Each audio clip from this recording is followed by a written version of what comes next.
Planning to study in Australia but feeling overwhelmed and wondering where to start? This video is packed with valuable information based on real experiences. I will be doing a full walkthrough and break down the 10 hard truths you would want to hear before the move. Starting from paperwork and documentation, ambulance cover and insurance, admission versus student visa, study patterns, part-time jobs, post-study permits, skilled occupation list, and some amazing practical tips. A lot of education consultants hide these things, but I want to put it out there so you can make an informed decision. If you want to make the most of your Australian education experience, you need to know the truth behind these myths. I moved to Australia in 2014, and just like many others, I faced challenges I never saw coming. I know what it's like to arrive full of hope and only to be met with tough realities. I went through it myself, and I've seen so many friends struggle with the same issues. I'm sharing my personal experiences and real stories of what it's actually like to be a student here. I am not a migration agent, but everything I'm sharing comes from my own journey, hours of research, and conversation with countless students who have successfully become permanent residents now. Australia is a dream destination for students, especially from India, but there's a lot more to the experience than you might expect. I originally saved this as my final tip, but I've moved it to #1 spot because it's the most important thing you need to know before studying in Australia. You will see why this is a game changer. Without getting this right,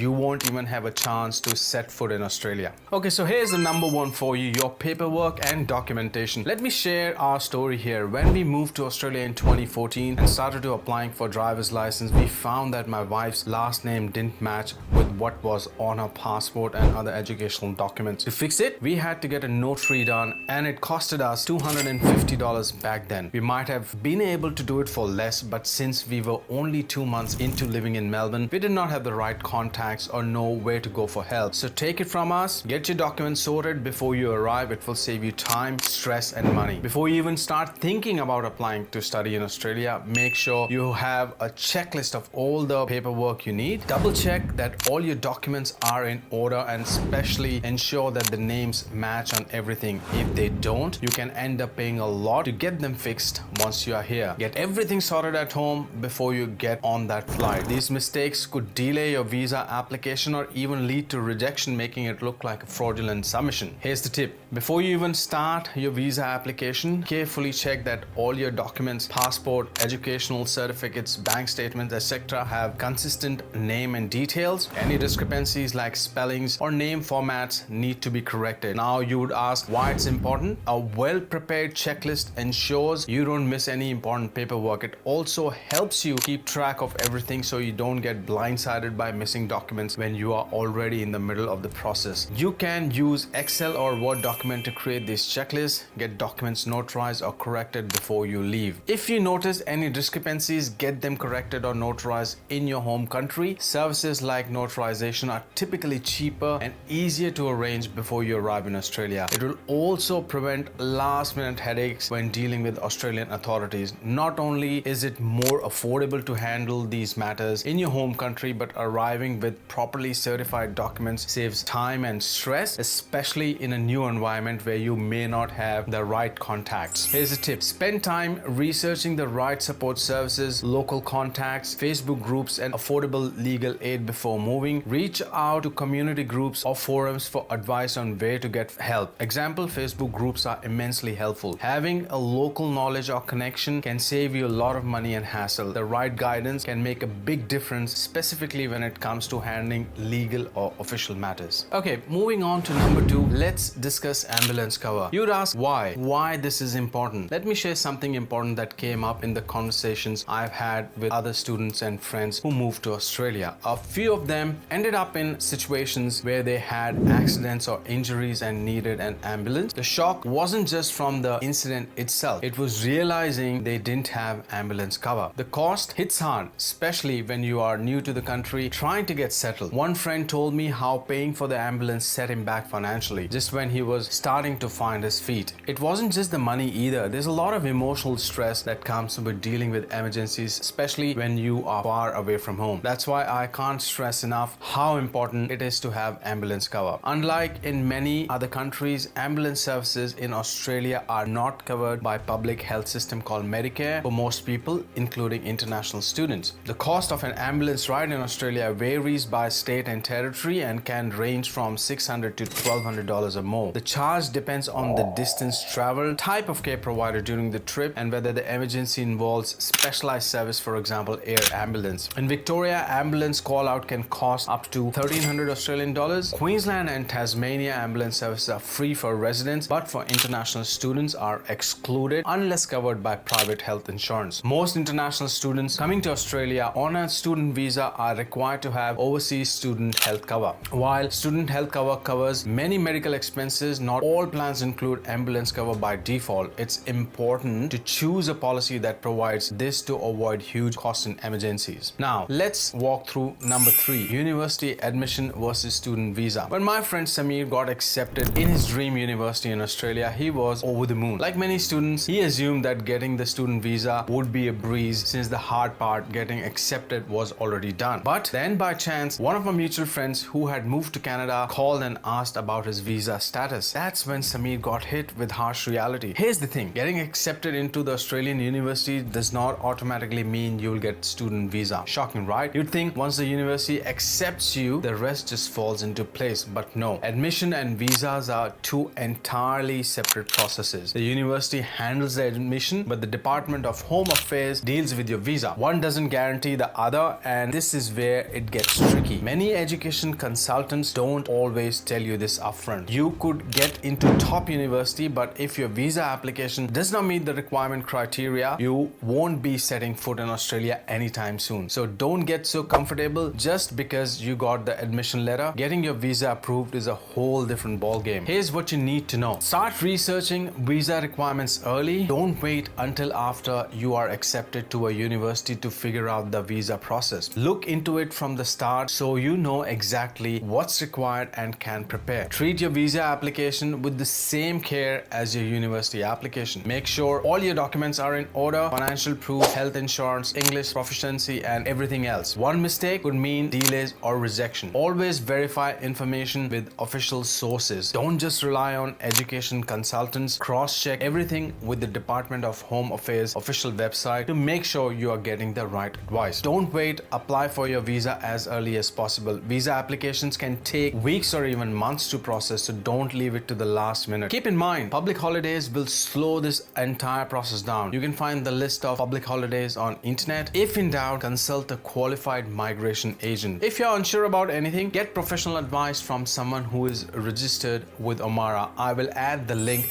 to the website in the description down below. Now, let's focus on number 4, study patterns in Australia. When I first attended lectures at my university, I was completely thrown off. No more just sitting and taking notes. Here, you are expected to engage in discussions and participate in projects, and sometimes you will even be reviewing academic journals or work on real-life case studies. It's challenging, yes, but incredibly rewarding. So if you think you can just mug up a textbook and ace your exams, think again. Australia's study pattern is nothing like what you are used to back in India. You might be thinking, I'm a top student, I have aced my exams, how hard can it be? Well, here's the catch. Australia's education system is far more interactive and applications based. So here are some tips. Master your learning management system, which is also known as LMS. First off, get to know your university's learning management system, whether it's Moodle or Blackboard or something else. Spend some time exploring it so you can easily access course materials and submit your assignments. Next, let's talk about note taking. Try using structured methods like Cornell method or mind mapping. This will save you time and will keep you relevant, effective, and productive. Now, let's break down number 5, the reality of part-time jobs. This is a very important topic that we have to cover. One of my cousin Vaibhav arrived in Adelaide, South Australia. He was confident that a part-time job would help him cover his tuition and living expenses. After all, Australia allows students to work 24 hours a week during the semester, but soon reality hit him hard. His tuition was alone $13,000 per semester, and with rent, groceries, and other costs piling up, he realized that this part-time job just wasn't enough. No matter how many shifts he took, the number didn't add up. He quickly learned that relying solely on part-time work to fund his education was nearly impossible. He had had to turn to his savings and ask his family back home for financial support. This was a wake-up call, making him rethink his entire plan. You might be under the impression that you can easily cover your tuition fees and living expenses with a part-time job. Well, here's the truth. Earning enough to cover all your expenses while studying is almost impossible. I have seen students struggle to balance their studies with the pressure of finding a job, only to realize that the income isn't enough to cover all the expenses. I have encountered students who ended up working long hours at the expense of their studies. Sure, Australia allows you to work 20 hours a week during the semester, but the reality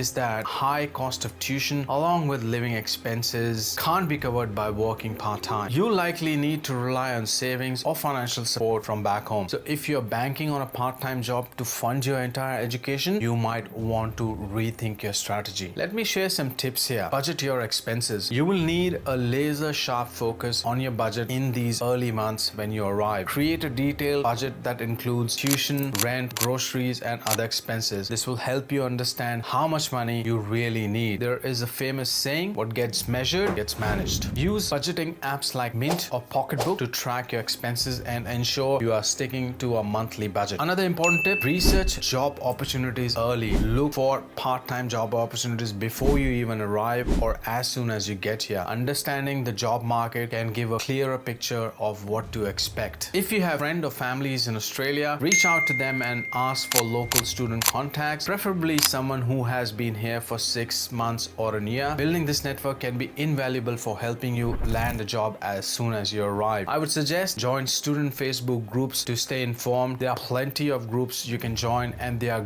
great source of finding valuable information on jobs, studies, and other latest updates. It's also an easy way to connect with others, share experiences, and stay ahead with helpful insights. Another important one is find affordable accommodation. Consider living in shared housing or student accommodations to split rent and utility costs. Suburbs further from the city centers are often cheaper and still accessible via public transport. There is one more. Take advantage of student discounts. Many stores, restaurants, and services offer discount for students. Always ask if there is a student discount available. Like say for example, for a mobile plan with Optus, Vodafone, or Telstra, they offer you student discounts, and similarly other providers as well. And also sign up for student discount platforms like Unidays and Student Beans. Backup plan for financial support. Talk to your family about your financial plan. Guys, it's better to be upfront about the possibility that you may need support while studying. If I haven't scared you off yet, hit that like and subscribe button. It helps me keep creating more free, informative videos like this. Your support means the world to me. Thank you so much, and let's move on and talk about number 6, which is post-study work permit. Here's another thing that might surprise you. Completing a degree does not automatically entitle you to stay and work in Australia. I know, it's a bit of a letdown, right? After all the hard work, you'd think you could just slide into a job, but that's not the case. To apply for 485 post-study work visa, your course needs to be at least 2 years long and it must be CRICOS registered. But even if you meet all these requirements, getting the visa is still not guaranteed. It all depends on Department of Home Affairs and they will look at your entire case before deciding. So yes, Australia offers a pathway to work after your studies, but it's not as straightforward as it seems. The rules for post-study work visas are strict and not every course or institution qualifies you for one. Make sure you understand the requirements and choose a course that aligns with your post-study plans to avoid any unpleasant surprises. Now let's talk some practical tips. Your course must be minimum of 2 years in a duration to qualify post-study work visa. Be mindful of this requirement when you're selecting your program to ensure eligibility. The rules surrounding post-study work visa can change. Stay updated by regularly checking Department of Human Affairs website or consulting with a migration agent to avoid surprises. The other